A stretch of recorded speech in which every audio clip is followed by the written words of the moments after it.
ఎందరో త్యాగమూర్తుల త్యాగఫలం ఆంధ్ర రాష్ట్రం. నేడు ఆంధ్రప్రదేశ్లో ప్రజలు సుఖ సంతోషాలుగా ఉన్నారా? ప్రస్తుతం ప్రజల మధ్య ఉన్న కులాల కుంపట్లు ఎవరి కోసం? చంద్రయాన్ రాకెట్ యుగంలో కూడా వర్ణ విభేదాలు దేనికి సంకేతాలు? రాజకీయ పార్టీల నేతలు ఏం చెప్తున్నారు? నేటి కాలంలో ప్రపంచాన్ని శాసించే మన యువత మేధాశక్తి ఏం కోరుకుంటుంది? తెలుసుకోవాలంటే ఆంధ్ర యువగలం. ప్రజల మాటే మా నోట. అధ్యక్ష, విద్య పైన తెలుగుదేశం పార్టీకి ఇప్పుడు ఒక బాధ్యతగా స్వీకరించింది. మీరు చూస్తే తెలుగుదేశం పార్టీ ఆవిర్భావం తర్వాత 11 డిఎస్సీలు ఏర్పాటు చేసి 1,50,000 మంది ఉపాధ్యాయుల పోస్టులు భర్తీ చేస్తాం జరిగింది అధ్యక్ష. నాకన్నా మీకే బాగా తెలుసుది. దాంట్లో అధ్యక్ష 9 డిఎస్సీలు చంద్రబాబు నాయుడు గారు గౌరవ ముఖ్యమంత్రి గారు నాయకత్వంలో కూడా జరిగింది అధ్యక్ష. ఈ ప్రభుత్వం అధికారంలోకి వచ్చిన తర్వాత తొలి సంతకం మెగా డిఎస్సీ అని పెట్టడం జరిగింది అధ్యక్ష. దాంట్లో కూడా అభ్యర్థులందరూ నాకు నా నంబర్ దాదాపు రాష్ట్రం అంతా తెలిసిపోయింది. సో అందరూ నాకే డైరెక్ట్గా మెసేజ్లు పెడుతున్నారు. దాంట్లో ప్రధానంగా టెట్ ఏర్పాటు చేసి టెట్ తర్వాత డిఎస్సీ పెడితే బాగుంటుందని కోరటం జరిగింది. దాంట్లో భాగంగా మీరు చూస్తే టెట్ నిర్వహించాము. దాని తర్వాత ఇప్పుడు డిఎస్సీ కూడా త్వరలోనే మేము నోటిఫికేషన్ కూడా ఇవ్వబోతున్నాం అధ్యక్ష. దాంట్లో 16,000 పైచిలక పోస్టులు మళ్ళీ భర్తీ చేయబోతున్నాం అధ్యక్ష. గత ప్రభుత్వం 5 సంవత్సరాల్లో ఒక్క ఉపాధ్యాయ పోస్ట్ కూడా భర్తీ చేయలేదు, కాలయాపన చేస్తాం జరిగింది అధ్యక్ష. పెద్దలు అన్నట్టు ఈరోజు నిరుద్యోగ యువకులు ఆశతో మన ప్రభుత్వం వైపు చూశారు. వాళ్ళు పోరాడారు కనుకనే ఈరోజు పెద్ద ఎత్తున మనకి దాదాపు 93% సీట్లు మన ప్రభుత్వం కైవసం చేసుకుంటాం జరిగింది. సో ఒక బాధ్యత ఉంది. ఉద్యోగాల కల్పన అనేది ఒక లక్ష్యంగా పెట్టుకున్నాం.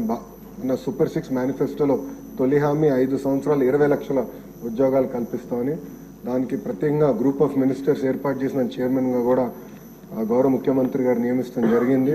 ఒక వార్ ఫుటింగ్ బేసిస్ పైన ఉద్యోగాల కల్పన ఒక లక్ష్యంగా పెట్టుకుని మన ప్రభుత్వం ముందరికెళ్తుందండి. ఈ సభాముఖంగా ఆంధ్ర రాష్ట్ర ప్రజలు కూడా నేను తెలుపుతున్నా అధ్యక్ష. రాజుగారు చెప్పినట్లు ప్రధానంగా ఏంటంటే ఇక్కడ 2-3 విషయాలు చెప్పారు. ఒకటి,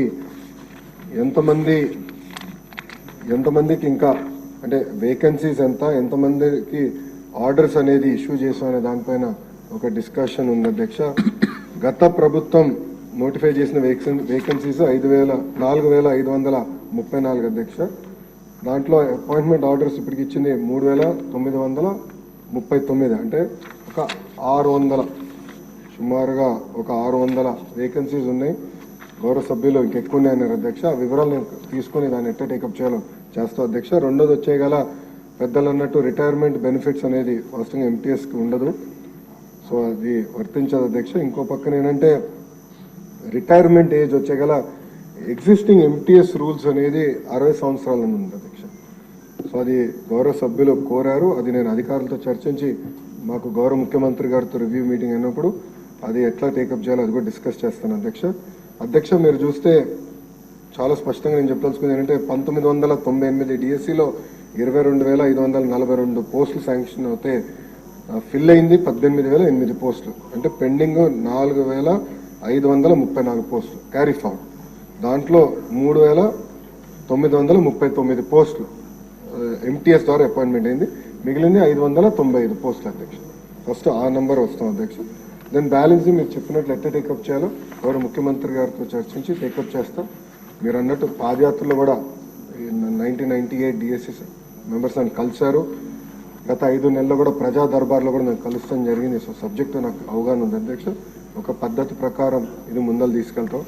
ఇది ఇంతే కాకుండా అధ్యక్ష, నిరుద్యోగ యువకులు ఒక హామీ వదలుచుకున్నాను అధ్యక్ష.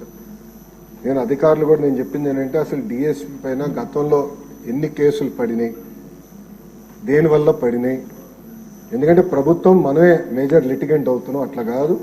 గతంలో పడిన కేసులన్నీ స్టడీ చేయండి. స్టడీ చేసి ఇప్పుడు ఇచ్చే డిఎస్సి నోటిఫికేషన్ పకడ్బందీగా ఇవ్వండి. అందరికీ ఆమోదమైన డిఎస్సి నోటిఫికేషన్ ఇవ్వాలి. ఇది మళ్ళీ ఒక లీగల్ లిటిగేషన్లోకి వెళ్ళకూడదు అని చాలా స్పష్టంగా నేను చెప్తాం జరిగింది. అధికారులు కూడా చాలా టైం పెట్టారు దానిపైన అధ్యక్ష. మీ అందరి సహకారంతో one of the best notification త్వరలో మేము ఇవ్వబోతున్నాం. యుద్ధ ప్రాతిపదికంగా పెండింగ్ ఉపాధ్యాయ పోస్టులన్నీ కూడా వచ్చే సంవత్సరంలో మేము భర్తీ చేస్తాం. థ్యాంక్ యూ అధ్యక్ష.